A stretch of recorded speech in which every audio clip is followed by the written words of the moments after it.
Hello students, कैसे हैं आप सब। मैं संदीप पांडे आप सभी का एकेडमी फॉर जीनियस के इस यूट्यूब चैनल पर हार्दिक स्वागत करता हूं।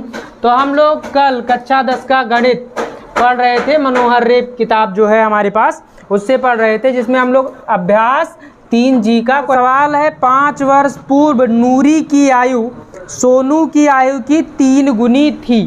5 वर्ष पूर्व नूरी की आयु सोनू की आयु की 3 गुनी थी। 10 वर्ष पश्चात नूरी की आयु सोनू की आयु की 2 गुनी हो जाएगी। नूरी तथा सोनू की आयु कितनी है? तो मान लेते हैं, माना नूरी तथा सोनू की आयु, वर्तमान आयु। तो हल करेंगे सवाल नंबर 15 हम लोग। माना नूरी की वर्तमान आयु बराबर कितना?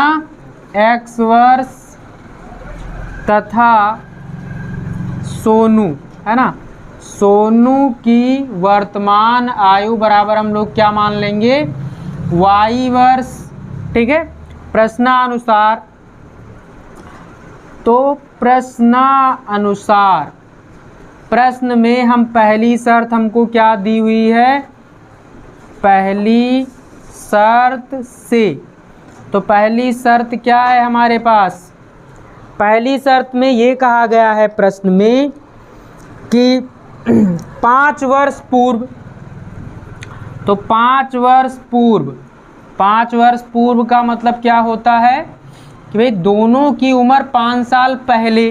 तो 5 साल पहले नूरी की उम्र क्या हो जाएगी? x - 5। जितने साल की अब है, 5 साल पहले उससे 5 साल कम थी, तो x - 5 हो जाएगा। और सोनू की आयु क्या हो जाएगी? y - 5। ये भी 5 साल छोटा था 5 साल पहले, 5 वर्ष पहले। अच्छा, अब ये दे रहा है प्रश्न 5 वर्ष पूर्व नूरी की आयु सोनू की आयु की 3 गुनी थी। ये हो गई नूरी की आयु, इसकी 3 गुनी थी, इसकी 3 गुनी ये है। तो दोनों को बराबर करने के लिए हम किस में गुणा करेंगे? इसमें। तो इसको सॉल्व कर लेते हैं। x - 5 बराबर 3 का y से गुणा 3y हो जाएगा, है ना। 3 का 5 से गुणा 15 हो जाएगा। पक्षांतर कर लेंगे इसको, तो x - 3y इधर आएगा, माइनस हो जाएगा, बराबर -15 + 5। आगे हल करेंगे, x - 3y बराबर कितना आ जाएगा? -10। समीकरण नंबर 1 हो जाएगा। अब दूसरी शर्त से, तो दूसरी शर्त क्या है? प्रश्न में कह रहा है 10 वर्ष पश्चात। तो 10 वर्ष पश्चात यहाँ पर लिख दीजिए, 10 वर्ष पश्चात। तो पहली चीज़ हमको ये पता चल गई कि 10 साल बाद। तो 10 साल बाद दोनों लोग 10-10 साल बड़े हो जाएंगे। तो माने नूरी भी 10 साल की बड़ी हो जाएगी, तो x + 10 हो जाएगा। नूरी की उम्र x + 10 हो जाएगी, और सोनू की उम्र भी कितनी हो जाएगी? y + 10। वर्तमान में उसकी जो उम्र है उससे 10 साल बढ़ जाएगी, तो 10 साल दोनों में जोड़ देंगे। ठीक है भाई। और कह रहा है आगे प्रश्न में, नूरी की आयु सोनू की आयु की 2 गुनी हो जाएगी। कितनी गुनी? 2 गुनी। तो ये हो जाएगी, ये किसकी आयु है? नूरी की 10 वर्ष बाद आयु है और सोनू की 10 वर्ष बाद आयु है, तो ये अभी भी 2 गुनी है। तो दोनों को बराबर करने के लिए हम क्या करेंगे? इसमें 2 से गुणा कर देंगे। तो x + 10 और इधर क्या हो जाएगा? 2y, और 2 का 10 से गुणा 20 आ जाएगा। पक्षांतर कर लेंगे, तो x - 2y और बराबर हो जाएगा 20 - 10। ये आ जाएगा आपका x - 2y बराबर 20 में से 10 घटाएंगे, 10 बचेगा। समीकरण नंबर 2। अब देखिए, x का विलोपन करना बहुत आसान है, क्योंकि x का गुणांक पहले समीकरण में भी 1 है और दूसरे में भी 1 है। तो दोनों का हम विलोपन कर लेंगे, दोनों में से x का विलोपन कर लेंगे। तो विलोपन कैसे होगा? जोड़ने पर या घटाने पर? तो समीकरण 1 में से जब हम 2 को घटाएंगे, समीकरण 1 - 2 से घटाने पर, देखिए दोनों क्या है? चिन्ह समान है, तो घटाने पर विलोपन होगा। तो x - 3y और बराबर -10 इधर है, और ये है x - 2y बराबर प्लस 10। अब जब हम घटा रहे हैं तो सबका चिन्ह बदल देंगे। x के साथ कौन सा चिन्ह है प्लस, तो क्या हो जाएगा माइनस। 2y के साथ कौन सा चिन्ह है माइनस, तो क्या हो जाएगा प्लस। 10 के साथ कौन सा चिन्ह है प्लस, तो क्या हो जाएगा माइनस। तो ये तो कैंसिल हो जाएगा और माइनस 3y में से 2y घट जाएगा, कितना बचेगा माइनस का y बचेगा, क्योंकि 3y बड़ा है, 3y में से 2y घटाएंगे तो माइनस का y बचेगा। और इधर आ जाएगा आपका माइनस का 20, दोनों चिन्ह समान है, ऐड हो जाएंगे, जुड़ जाएंगे, माइनस से माइनस कैंसिल हो जाएगा। y बराबर कितना आ गया 20। तो y माने सोनू की वर्तमान उम्र कितनी साल 20 साल। अच्छा, y का मान समीकरण 1 में प्रतिस्थापित कर देंगे। y का मान समीकरण 1 में प्रतिस्थापित करने पर तो जब प्रतिस्थापित करेंगे समीकरण 1 में, तो समीकरण 1 लिख लेते हैं। x माइनस 3y बराबर माइनस 10 है, तो x और माइनस 3 गुणे y का मान 20 बराबर का हो जी माइनस 10। तो x माइनस 20 तियाँ 60 बराबर माइनस 10। तो x बराबर आ जाएगा माइनस 10 प्लस 60, यह आ जाएगा x बराबर 50। तो x बराबर 50 माने नूरी की वर्तमान आयु कितनी है 50 वर्ष और सोनू की वर्तमान आयु कितनी है 20 वर्ष। लास्ट में यहाँ पर आप इसका कंक्लूजन लिख लेंगे। अतः नूरी की वर्तमान आयु बराबर 50 वर्ष और तथा सोनू की वर्तमान आयु बराबर 20 वर्ष। चलो बंद कर दो। और 15 वर्ष बाद पिता की आयु पुत्र की आयु की 2 गुनी हो जाएगी। पिता और पुत्र की वर्तमान आयु ज्ञात कीजिए। देखिए सेम क्वेश्चन है, बहुत ही आसान है ये भी सवाल। माना पिता की वर्तमान आयु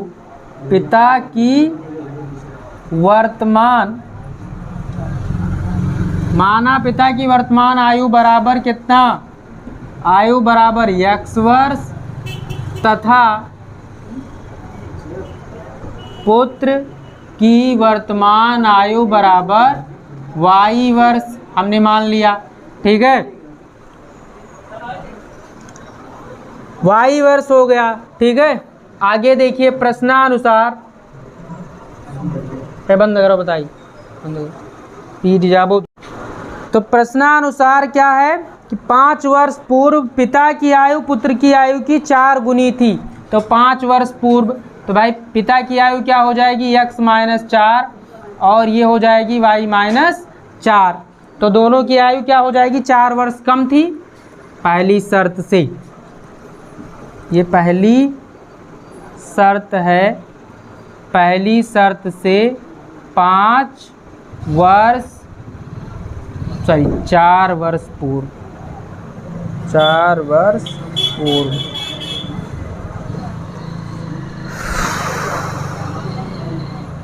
क्या बता रहे हैं 5 वर्ष,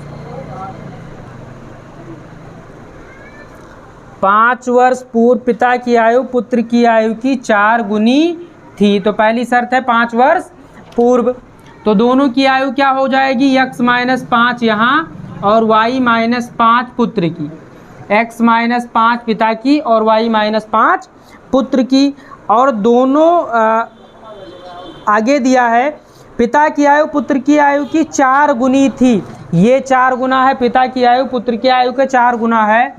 तो ये हो जाएगा 4 गुणे ब्रैकेट में y माइनस 5। तो x माइनस 5 बराबर 4y माइनस 4 पंचे 20 हो जाएगा। गुणा करेंगे, ये आ जाएगा आपका क्या x और y को इधर ले आएंगे, x माइनस 4y बराबर का हो जी माइनस 20 और 5 इधर जाएगा प्लस 5 हो जाएगा। तो x माइनस 4y बराबर क्या आ जाएगा 20 में से 5 कम कर देंगे माइनस 15, समीकरण नंबर 1। अब दूसरी शर्त से, तो दूसरी शर्त क्या है देखिए, दूसरी शर्त दिया है प्रश्न में 15 वर्ष बाद कितने वर्ष बाद? 15 वर्ष बाद। तो 15 वर्ष बाद दोनों 15 साल बड़े हो जाएंगे, पिता भी 15 साल और पुत्र भी। तो ये आ जाएगा आपका x + 15 और ये हो जाएगा y + 15। ठीक है, 15 वर्ष बाद पिता की आयु पुत्र की आयु की दुगुनी हो जाएगी। तो किसकी आयु? पिता की आयु पुत्र की आयु की कितनी हो जाएगी? दुगुनी। तो 2 से गुणा कर देंगे, ये आ जाएगा आपका। अब इसको हल कर लेते हैं, x + 15 और इधर 2 से y का गुणा 2y हो जाएगा और प्लस 2 से 15 का गुणा 30 हो जाएगा। इसको इधर ले आएंगे, पक्षांतर कर लेंगे, x - 2y और ये हो जाएगा 30 - 15। तो x - 2y बराबर आ जाएगा 15। समीकरण नंबर कौन सा? 2 हो जाएगा। ठीक है, देखिए इसमें x का विलोपन करना बहुत आसान है। समीकरण 1 में से 2 को घटा दीजिए, तो समीकरण 1 - 2 से, तो समीकरण 1 पहले लिख लेते हैं। समीकरण 1 क्या है? x - 4y बराबर -15। ठीक है, और दूसरा समीकरण है x - 2y बराबर 15। बोलो भाई। अब घटा रहे हैं हम तो चिन्ह बदल देंगे, माइनस ये हो जाएगा प्लस और ये माइनस, तो ये तो कैंसिल हो जाएगा। यहाँ 4y माइनस में है, 2y प्लस में, तो 4y में से 2y का घटेगा, कितना बचेगा? -2y और बराबर यहाँ आपका दोनों चिन्ह समान हो गया, जुड़ जाएगा, -30 हो जाएगा। माइनस से माइनस कैंसिल हो जाएगा और 2 × 2 और 15 दूना 30। तो y बराबर क्या आ जाएगा? 15। ठीक है, y बराबर कितना आ गया आपका? 15। अब y का मान किसी एक समीकरण में प्रतिस्थापित कर देंगे, चाहे 1 में चाहे 2 में, इसमें आप चाहें तो समीकरण 2 में प्रतिस्थापित करते हैं। तो y बराबर 15 समीकरण 1 में प्रतिस्थापित करने पर और जब प्रतिस्थापित करेंगे यहाँ पर तो देखिए क्या है ये समीकरण, x - 4y बराबर -15, x - 4y बराबर -15। तो x - 4 × 15 और बराबर माइनस क्या हो जाएगा? 15। तो x माइनस कितना आ जाएगा? 60 बराबर -15। तो x बराबर आ जाएगा -15 + 60। तो x बराबर कितना आ जाएगा? 45। x बराबर कितना आ जाएगा? 45। इसका मतलब क्या हुआ? पुत्र की वर्तमान आयु कितनी है? 15 वर्ष और पिता की वर्तमान आयु 45 वर्ष। तो लास्ट में लिख लेंगे इसका आंसर। अतः पिता की वर्तमान आयु बराबर 45 वर्ष तथा पुत्र की वर्तमान आयु बराबर 15 वर्ष। ठीक, तो अगला सवाल है क्वेश्चन नंबर 17। दो संपूरक कोणों में बड़ा कोण छोटे कोण से 18 डिग्री अधिक है। तो माना दो संपूरक, हमने मान लिया दो संपूरक कोण x तथा y हैं, क्योंकि हम लोग दो चर में रैखिक समीकरण पढ़ रहे हैं इसलिए हमको दो चर मानना पड़ेगा। यहाँ पर माना दो संपूरक कोण x तथा y हैं, अदरवाइज इसमें हम एक ही चर मान करके इस सवाल को हल कर सकते थे, लेकिन अब चूंकि हम लोग दो चर में रैखिक समीकरण पढ़ रहे हैं तो इसलिए इसमें हमको दो चर मानना पड़ेगा। तो एक हमने x मान लिया था, दूसरा हमने क्या मान लिया? y मान लिया। अब प्रश्नानुसार भाई पहली शर्त ये है कि दोनों संपूरक कोण हैं। पहली शर्त ये है कि दोनों संपूरक कोण हैं, तो दो संपूरक कोणों का योगफल कितना होता है? 180 अंश के बराबर होता है।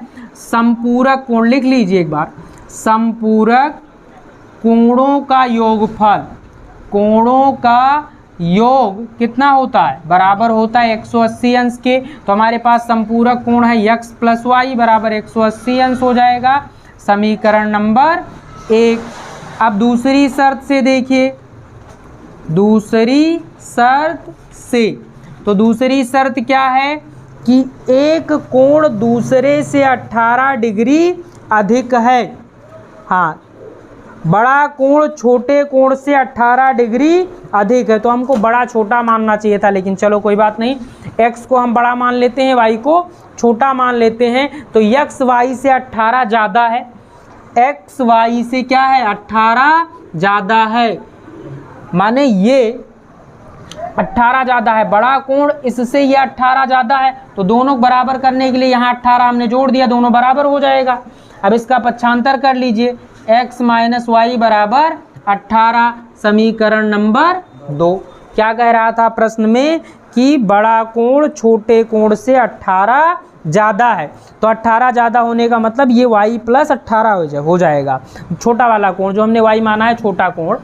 ठीक है, अब देखिए दोनों समीकरणों को आप हल कर लीजिए, आसानी सवाल लग जाएगा बड़े आराम से, कोई दिक्कत की बात नहीं है। x माइनस वाई दोनों जोड़ना है समीकरण 1 प्लस 2 से, है ना, समीकरण 1 प्लस 2 से। तो समीकरण 1 का है x प्लस वाई बराबर 180 अंश है, और समीकरण 2 है x माइनस वाई बराबर 18 अंश। बोलो ठीक है। तो जोड़ने पर क्या होगा, y से y कैंसिल हो जाएगा, और x प्लस x कितना आ जाएगा 2x, और इधर जोड़ो कितना आ जाएगा 198 आएगा ना। तो x बराबर 198 बटा 2, तो 198 को 2 से भाग कर देंगे, कितना आ जाएगा,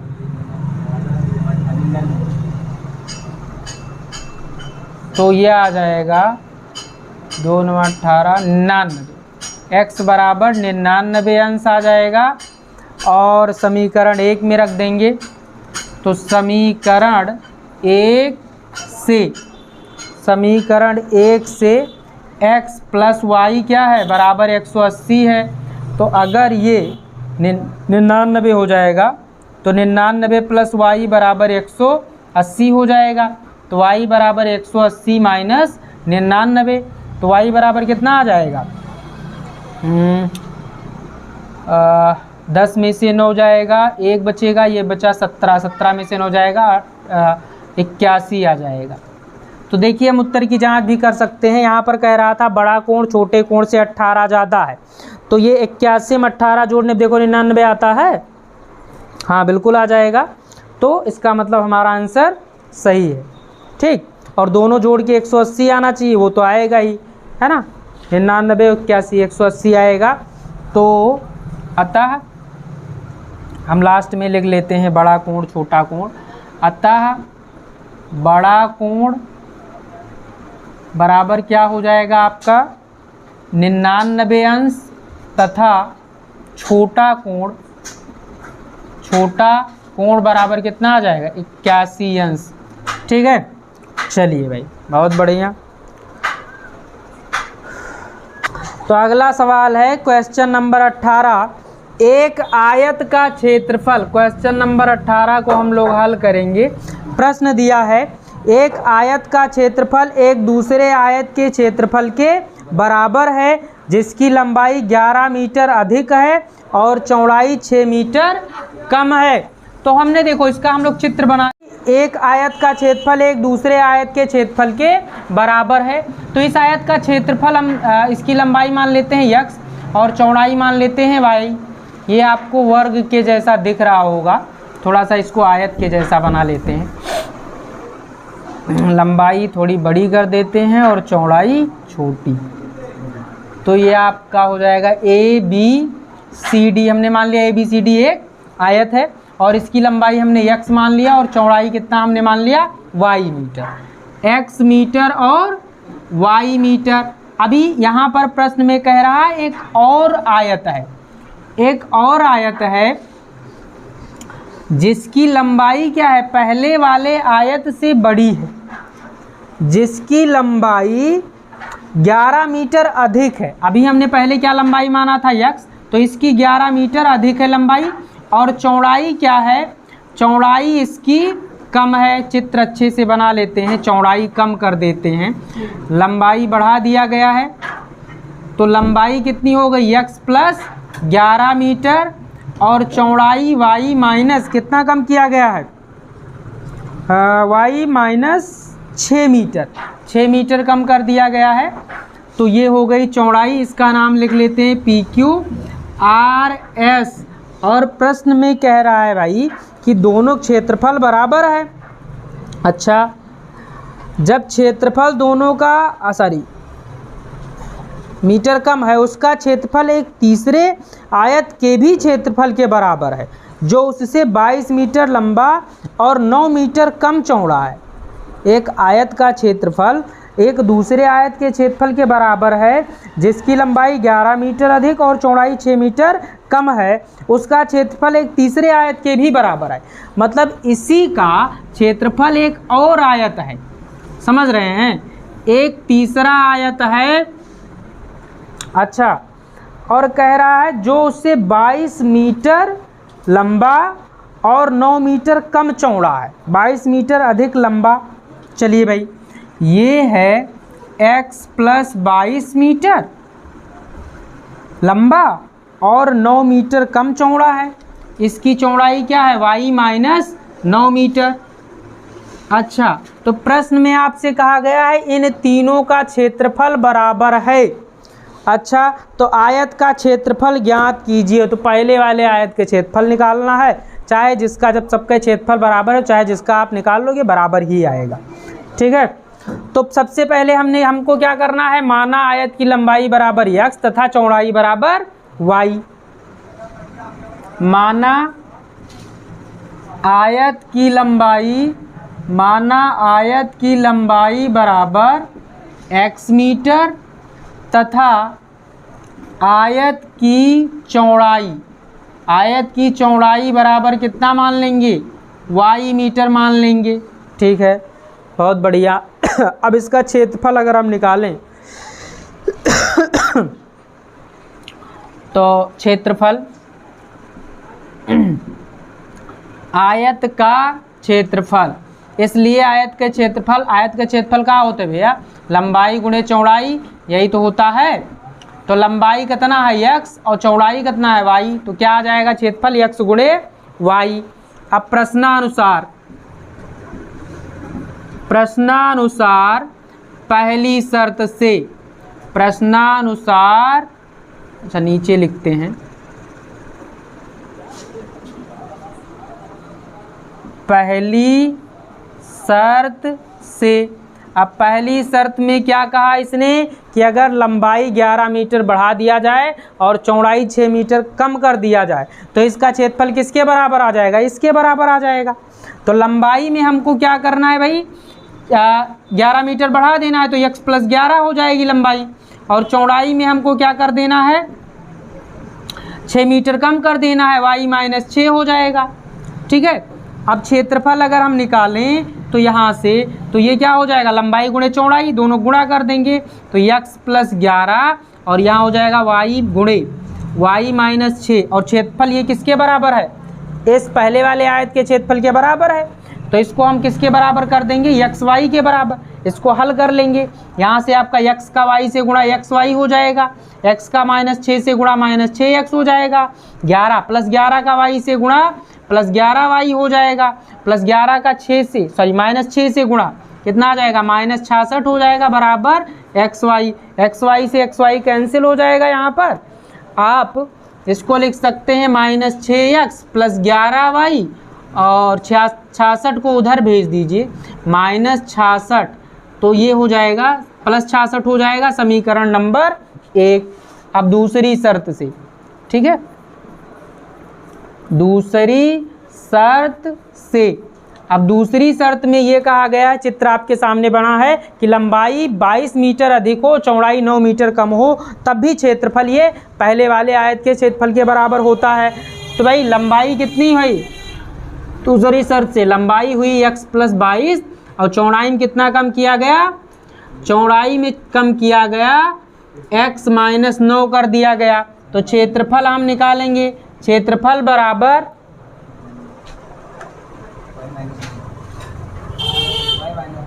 सॉरी y माइनस 9 होगा ये। हाँ, चौड़ाई y माइनस 9, तो क्षेत्रफल क्या होता है, लंबाई गुणे चौड़ाई, तो x प्लस 22 और गुणे कितना y माइनस 9, तो y माइनस 9 हो गया। अच्छा, और ये क्षेत्रफल किसके बराबर है, एक्स वाई के बराबर है। प्रश्न में कहा गया है कि इसका भी क्षेत्रफल पहले वाले आयत के बराबर है, तो भैया इसका भी गुणा कर लेंगे। चलो इधर कर लेते हैं,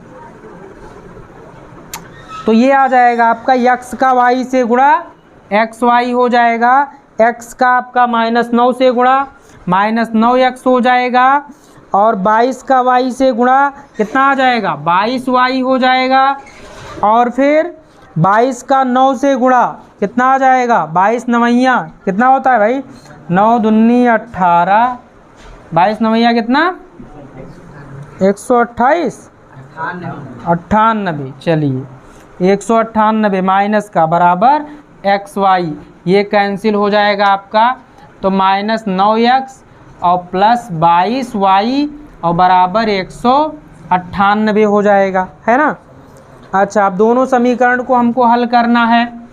समीकरण नंबर 2 थोड़ा सा बड़ा सवाल हो गया ये, -6x प्लस 11y बराबर 66 है यहाँ, और यहाँ है -9y plus -9x plus 22y बराबर 198।